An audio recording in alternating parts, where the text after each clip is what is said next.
Por el fondo de un verdeante valle tropical se extendía la ciudad de Armero con sus hermosas y blancas casas coloniales con techos de tejas, en una de las zonas más fértiles de Colombia. Los agricultores de arroz y algodón disfrutaban de otra próspera estación, pero de pronto algo descendió con furia destructora sobre la ciudad y en pocos segundos desaparecieron 20.000 personas. Y después del desastre, los pocos sobrevivientes se preguntaban si estaban presenciando el fin del mundo. El piloto Manuel Cervero condució a su avión DC-8 hacia su destino final, la ciudad de Bogotá. En las 9 de la noche, el avión volaba a 8.000 metros de altura sobre la punta de un volcán conocido como Nevado del Ruiz. Y en ese preciso momento, el volcán, que había estado inactivo por más de un siglo, tuvo un despertar atronador. El piloto vio una nube rojiza elevarse a más de 6 cuadras por encima de su avión. Luego vino una lluvia de ceniza que cubrió la nave y lo dejó sin visibilidad. La cabina se llenó de humo, calor y olor a azufre. Aún así, el piloto se las arregló para pilotear el avión por instrumentos y aterrizar a salvo. Otros allá abajo no fueron tan afortunados. ¿Es esto un presagio de algo que pronto ha de ocurrir en nuestro planeta que afectará a cada habitante? ¿Será muy pronto demasiado tarde para escapar? Ve por tu Biblia y enseguida regreso para que la estudiemos.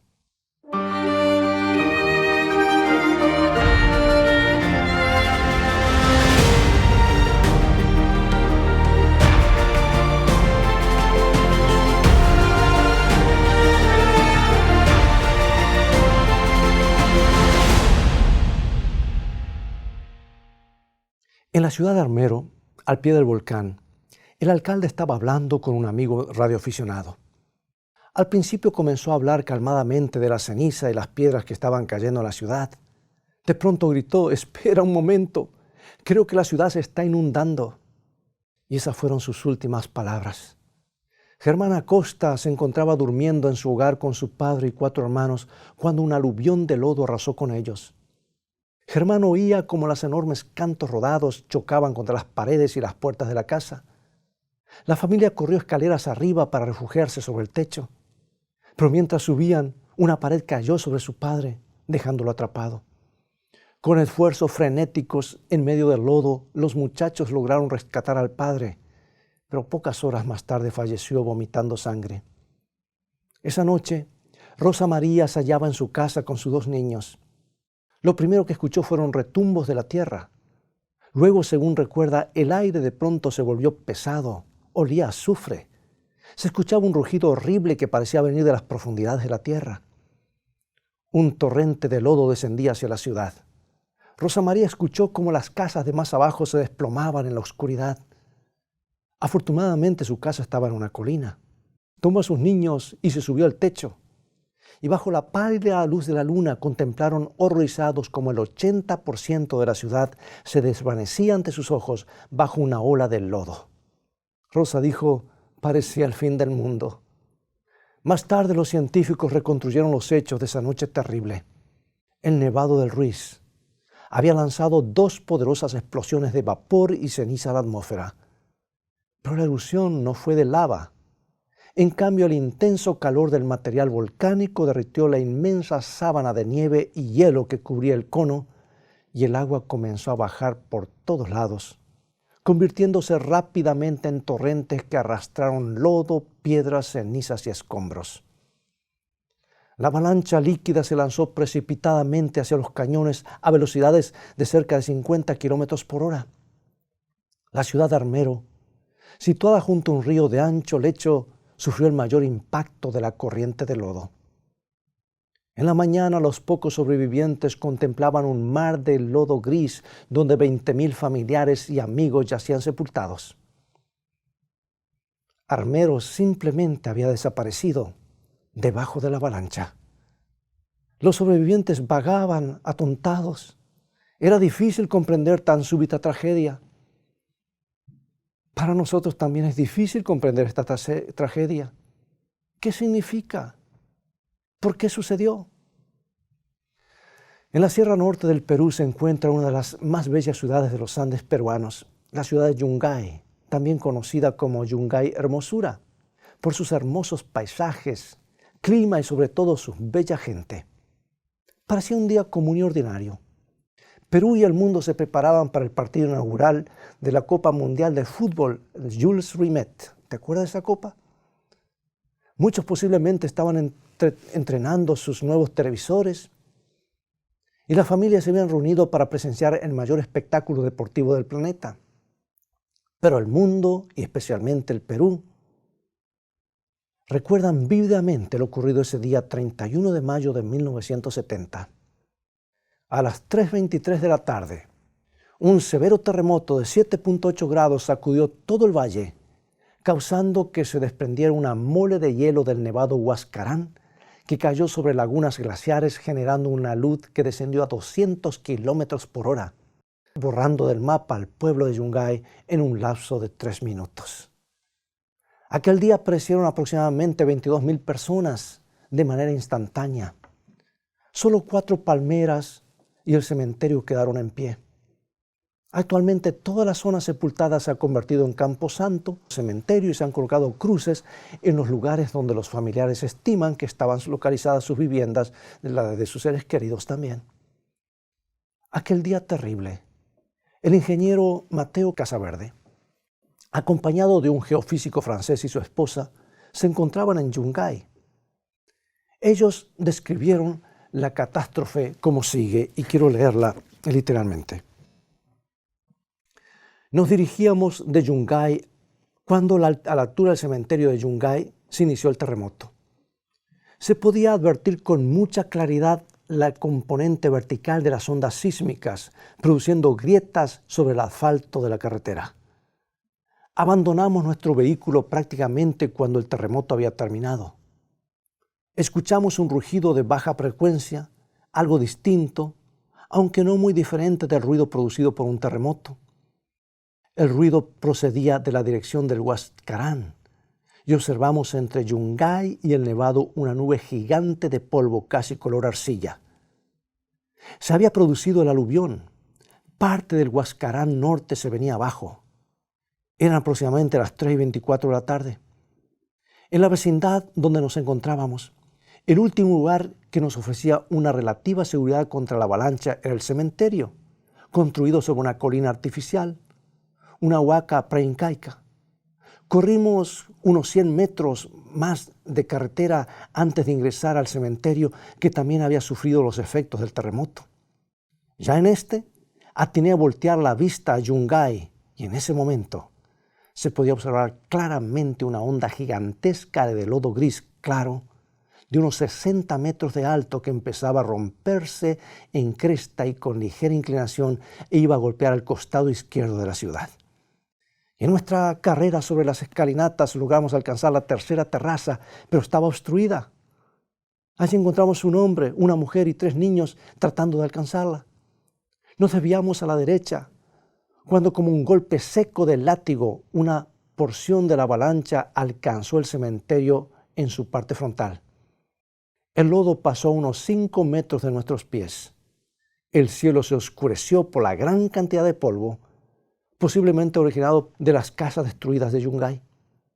Volteamos la mirada y Yungay, con sus varios miles de habitantes, había desaparecido. Amigos, es difícil comprender esta tragedia. ¿Qué significa? ¿Por qué sucedió? ¿Y qué decir de la explosión del volcán de fuego en Guatemala y la cantidad de familias sepultadas, calcinadas literalmente por la arena volcánica, que no pudieron escapar? Y lo peor, otros que pudieron escapar no lo hicieron porque pensaron que era una erupción menor, al igual que ocurrió por décadas. ¿Sabes que hay un versículo en las Escrituras que nos ayuda a iluminar el tema? Fue escrito por San Pablo, inspirado por Dios. Habla del tiempo cuando el mundo será libertado de lo que él llama su esclavitud de corrupción. Y en Romanos capítulo 8, versículo 22 nos dice: porque sabemos que toda la creación gime a una y a una está con dolores de parto hasta ahora. El parto a que Pablo se refiere es el nacimiento de un nuevo mundo, el reino celestial que se inaugura con la segunda venida de Cristo. Esa es la esperanza que nos sostiene. Pero mientras tanto, hay aflicción, angustia y dolor porque la creación todavía sufre la esclavitud. Es que el pecado ha afectado a nuestro planeta mucho más profundamente de lo que la mayoría de nosotros nos damos cuenta. No se trata simplemente de quebrantar algunos reglamentos abstractos. El pecado, la separación de Dios, ha afectado toda la creación. El daño es muy profundo, amigos. La naturaleza misma se ha salido de su cauce y por eso gime con la esperanza de ser liberada de la esclavitud, el peso terrible del pecado. La Biblia también dice que estos gemidos o disturbios se intensificarán mientras se acerca la venida de Cristo. Las señales que proceden de su regreso incluyen no solamente guerras y rumores de guerra, sino también terremotos en diversos lugares. La naturaleza sufrirá destrozos crecientes. Cuando Rosa María contempló la ciudad de Armero completamente destruida, pensó que había llegado el fin del mundo. Y en cierta forma tenía razón. Esa terrible avalancha era una evidencia más de los dolores del nacimiento de un nuevo reino, de la lucha por terminar con la esclavitud del pecado en esta tierra. Yo también veo en esa destructora pared de lodo bajando hacia la ciudad un cuadro de lo que hará el pecado. Cuando escuchamos acerca del fin del mundo, la mayoría de la gente piensa en que Dios hará llover sobre nosotros castigos terribles. ¿Se imaginan su ira consumidora arrasando y poniendo fin a la historia del mundo? Es cierto que Dios es el que controla la historia, pero no debemos olvidar cuál es la verdadera fuerza destructora. Es el pecado mismo. Es el pecado, no es Dios, el destructor. En toda la Biblia se identifica al pecado con la muerte. La paga del pecado, su resultado es inevitable, es la muerte. Y eso nos lleva al libro de Salmos, Salmo 34, 19, que nos dice así. Allí encontramos una promesa que Dios librará al justo de todas sus dificultades. Y luego el versículo 21 leemos, matará al malo la maldad. Bueno, eso está muy claro, ¿no es cierto?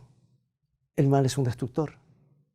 El libro de Romanos comienza con un detenido estudio de la ira de Dios y su juicio. Pero es interesante notar cómo se define esa ira.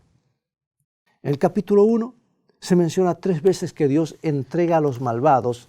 Dice que los entrega a sus deseos pecaminosos, los entrega a las pasiones vergonzosas, en fin, los entrega a una mente reprobada. Y aquí vemos cómo Dios muestra su ira retirándose de los que no se arrepienten. Con tristeza los abandona porque ellos no abandonan el pecado.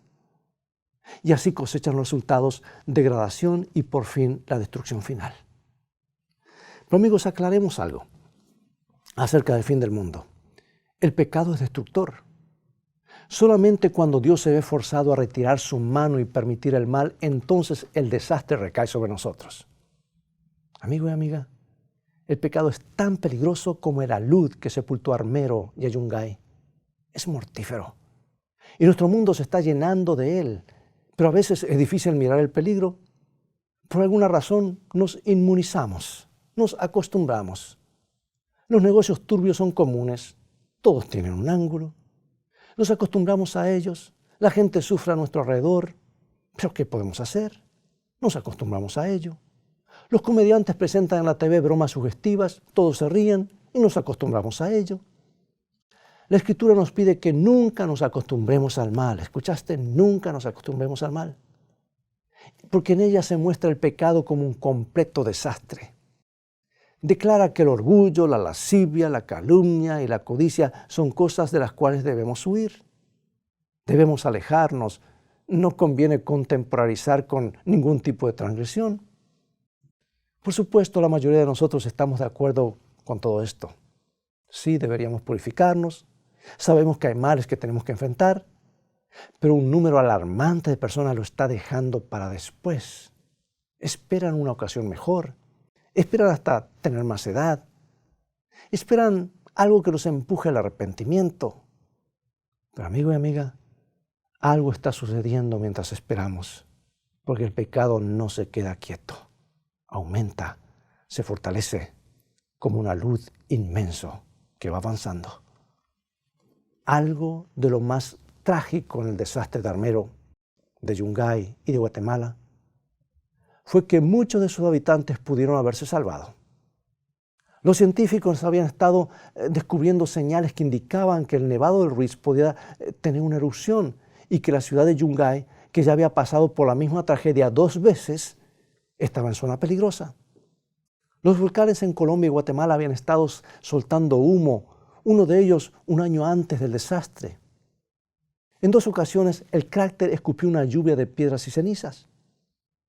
Las autoridades habían advertido a las ciudades cercanas que trazaran planes para evitar un desastre y diseñaron mapas que mostraban los lugares que posiblemente serían más afectados por los aludes en caso de una erupción. Y tenían mucha razón. El Instituto Geológico Nacional había recomendado la evacuación de las ciudades situadas al pie del volcán. Y específicamente se refirió a Armero como una de las ciudades que corrían mayor peligro.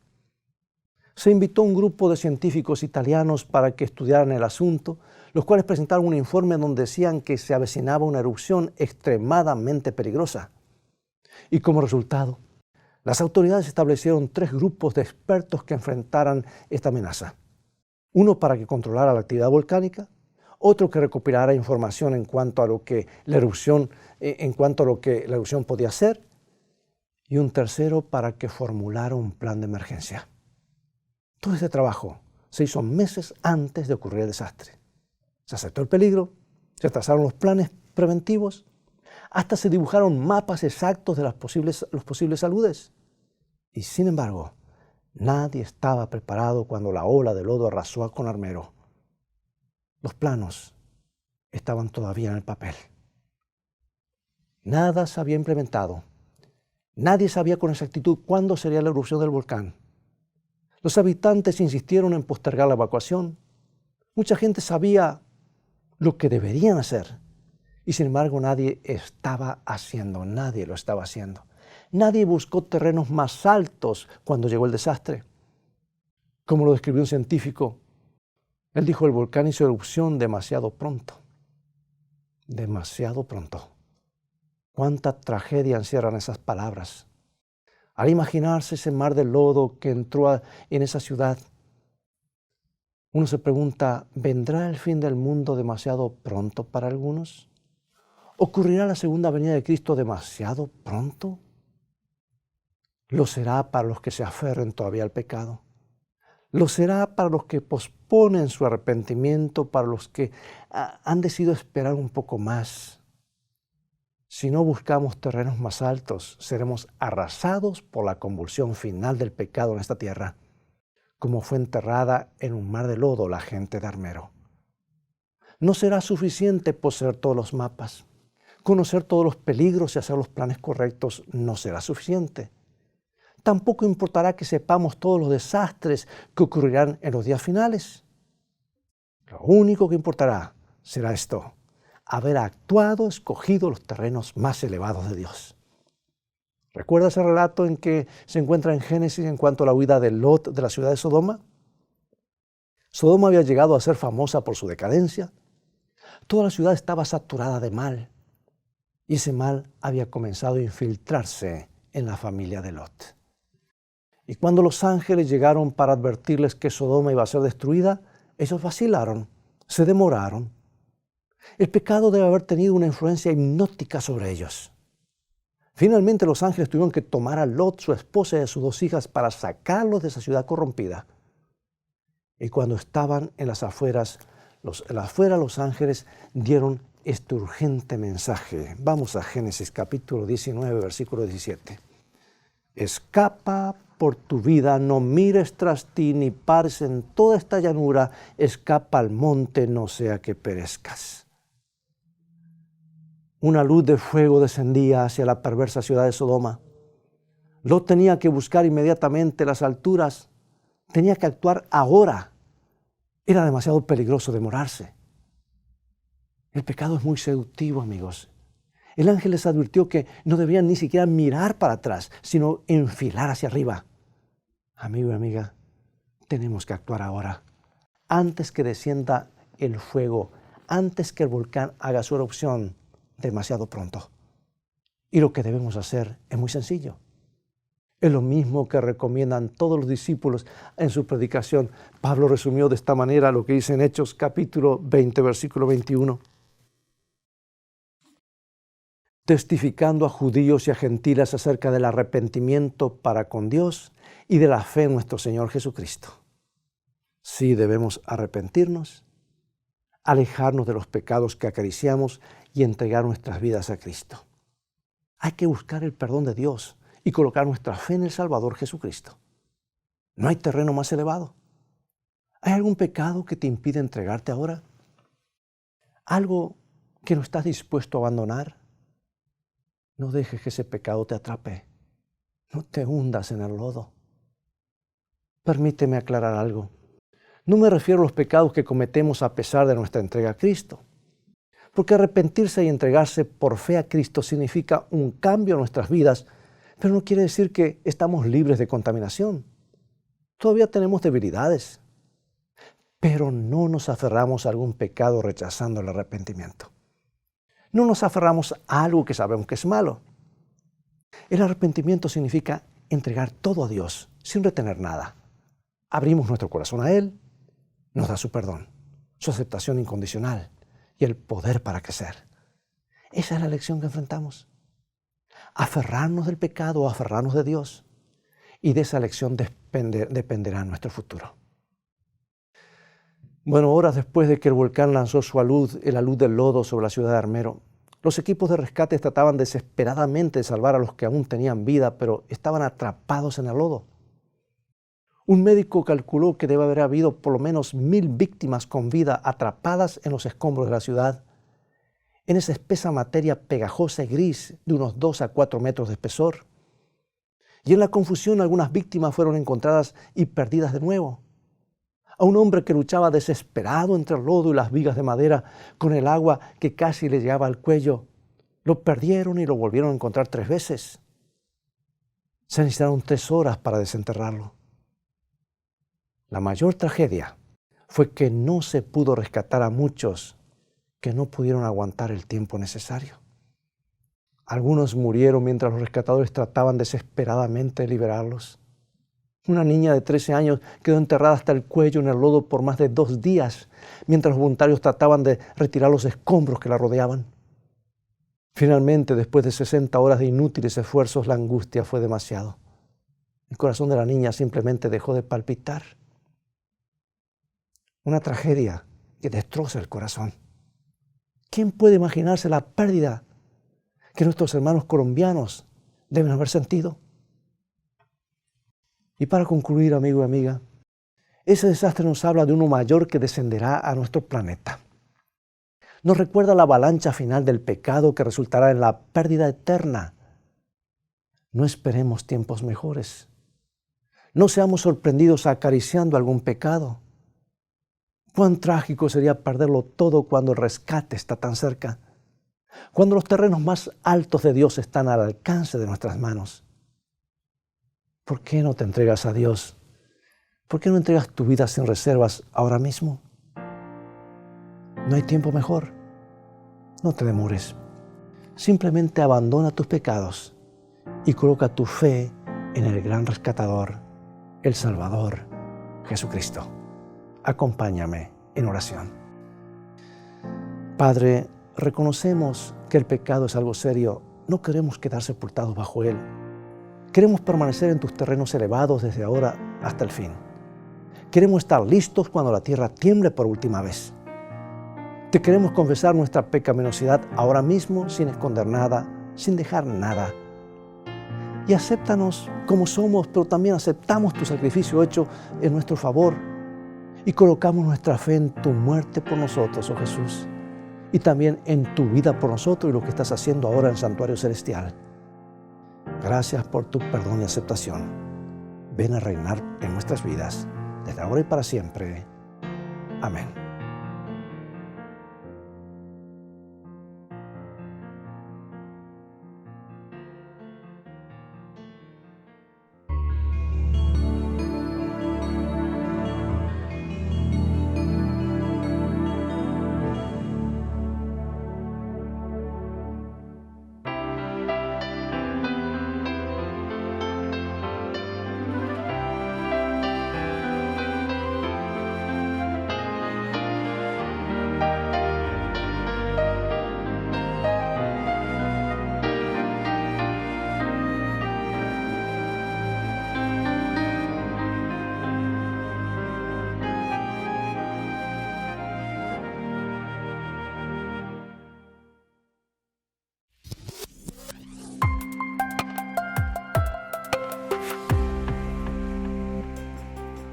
¿Te has preguntado alguna vez por qué permite Dios el sufrimiento? ¿Cómo se originó la maldad en la tierra? ¿Cuál es la marca de la bestia? ¿Cómo puedo identificar a un profeta verdadero? Hoy quiero presentarte las nuevas guías de estudios bíblicos, Escrito está. Este conjunto de 25 lecciones contesta cada una de estas interrogantes con la Biblia, en un formato simple de preguntas y respuestas, y contiene amplias ilustraciones gráficas, historias introductorias y tablas de ayuda adicional. Estos estudios se pueden adquirir en conjunto o en forma individual y son una excelente herramienta para entender la Biblia a profundidad. Para más información, visita ahora mismo la tienda de escritoestá.org o llama al 423-362-5834. Descubre a través del estudio de la Biblia el maravilloso plan de Dios para tu vida.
Bien, es todo el tiempo que tenemos por hoy. Ha llegado el momento de despedirnos. Esperamos que el programa de hoy haya sido una bendición en tu vida.